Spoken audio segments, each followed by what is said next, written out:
Сооронбай Жээнбеков башкы прокурордун жана УКМК төрагасынын биринчи орун басарларын кабыл алды.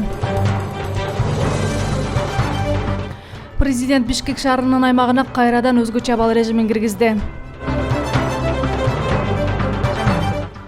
Сапар Исаков, Албек Ибраимов бүгүн жаза өтөп жаткан абакка келиши керек. Мирлан Бакиров Садыр Жапаровду премьер-министр кызматына бекитүү жөнүндө токтомго кол койду. Президент Сооронбай Жээнбеков бүгүн 12 октябрда башкы прокурордун биринчи орун басары Нурлан Дардановду жана Улуттук коопсуздук мамлекеттик комитетинин төрагасынын биринчи орун басары Талантбек Салиевди кабыл алды. Өлкөдөгү мыйзамдуулукту жана укук тартибин бекемдөө боюнча чаралар талкууланды. Нурлан Дарданов Бишкек шаарынын аймагында орун алган массалык тартипсиздик боюнча кылмыш иштерин иликтөөнүн жүрүшү жөнүндө маалымат берди. Ал прокуратура органдары тарабынан бул багытта толук кандуу иштер жүрүп жатканын баса белгиледи. Мындан тышкары башкы прокурордун биринчи орун басары кечээ 11 октябрда Жогорку кеңештин административдик имаратына кароо жүргүзүлгөнүн жана ал бийлик түзүмдөрүнүн карамагына өткөрүлүп берилгенин билдирди.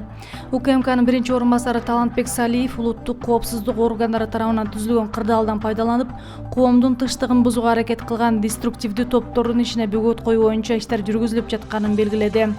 Ал ошондой эле өлкөдөгү коомдук саясий кырдаалды дестабилдештирүүнү алдын алуу боюнча башка укук коргоо органдары менен кызматташып уланып жатканын кошумчалады.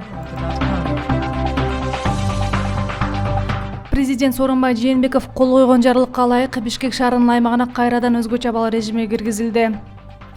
Бишкекте коменданттык сааттын убактысы 22:00дөн эртең мененки саат 5:00га чейин уланат. Бул тууралуу шаардык ички иштер башкы башкармалыктан билдиришти. Маалыматка ылайык мамлекеттик жана муниципалдык кызматкерлер ишин уланта берет. Бишкек шаарынын комендантынын тиешелүү буйругу даярдалып жатат. Эскерте кетсек, Борбор калаанын аймагында 12 октябрдын кечки саат 8ден 19 октябрдын таңкы саат 7ге чейин өзгөчө абал режими киргизилген. Бүгүн 12 октябрда үстүбүздөгү жылдын 6 октябрына караган түрдө камактан мыйзамсыз бошотулгандардын мөөнөтү аяктайт. Бул тууралуу жазаларды аткаруу мамлекеттик кызматы билдирет. Аталган кызмат жазык аткаруу кодексинин 97-беренесинин негизинде 6 октябрда түзөтүү мекемесинен чыгып, кайра мурда жазасын өтөгөн мекемелерге кайтып келүүгө уруксат берилген адамдарга кайрылат. Талаптар аткарылбаса, укук коргоо органдары тиешелүү чараларды көрүшөт. Жазаларды аткаруу мамлекеттик кызматы тарабынан жүргүзүлгөн түшүндүрүү иштеринин натыйжасында соттолгон Салайдин Авазов, Дамир Мусакеев, Рустам Төлөгөнов, Айбек Калиев түзөтүү мекемелерине кайтарылды. Экс-премьер-министр Жантөрө Сатыбалдиев саламаттыгынын начарлап кеткендигине байланыштуу жаза аткаруу мамлекеттик кызматынын кызматкерлеринин коштоосунда улуттук кардиология жана терапия борборунда жатат. Жаза аткаруу мамлекеттик кызматынын мекемелерине келе элек соттолуучу Исаков, Ибраимов, Куламбаевка берилген өргөнүн мөөнөтү бүгүн аяктайт. Депутат Урмат Самаев вице-спикер Айда Касымалиеваны эч качан коркуткан эмесмин деп билдирди 24 KG агенттигине. Анын айтымында ал кесиптеш менен байланышкан дагы эмес. Мен аны көптөн бери көрө элекмин. Эмне үчүн ал күтүлбөгөн жерден мындай сөздөрдү айтып мени коркутту деп жатат түшүнбөдүм. Мен ага СМС жиберип эмне үчүн минтип айтып жаткандыгын сурадым. Бул жалган да, бирок ал жооп берген жок, деди Урмат Самаев. Ал кесиптешинен эл алдында кечирим суратабы же жокпу Урмат Самаев так айткан жок. Эскерте кетсек, буга чейин Айда Касымалиева айрым депутаттарды, анын ичинде өзүн коркутуп үркүтүп, Садыр Жапаровду премьер-министр кызматына бекитүүгө мажбурлашканын билдирген. Ал кесиптеши чемпион атыккан депутат Урмат Самаевди белгилеген.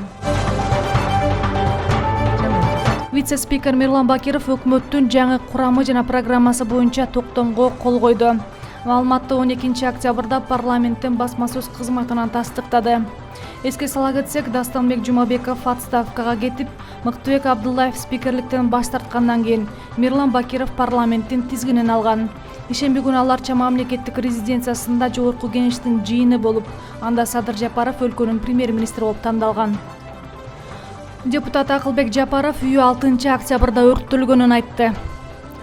Жогорку кеңештин депутаты Акылбек Жапаров үйү өрттөлгөнүн тастыктады.